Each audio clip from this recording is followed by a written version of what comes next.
নমস্কার।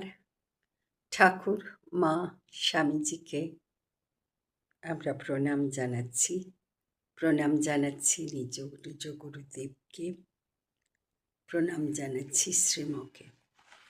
আজকে আমরা কথামৃত থেকে পাঠ করছি শ্রী শ্রী রামকৃষ্ণ কথামৃত।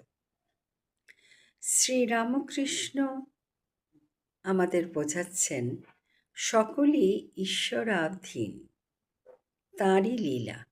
তিনি নানা জিনিস করেছেন, ছোট বড়, বলবান দুর্বল, ভালো মন্দ, ভালো লোক মন্দ লোক, এসব তাঁর মায়া খেলা।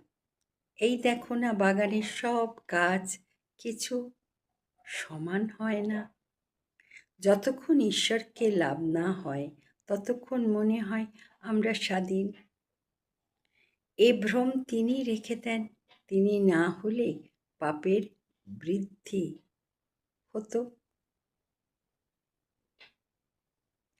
পাপকে ভয় হতো না, পাপের শাস্তি হতো না। যিনি ঈশ্বর লাভ করেছেন তার ভাব কি জানো? আমি যন্ত্র, তুমি যন্ত্রী। আমি ঘর, তুমি ঘরণী। আমি রথ, তুমি রথী।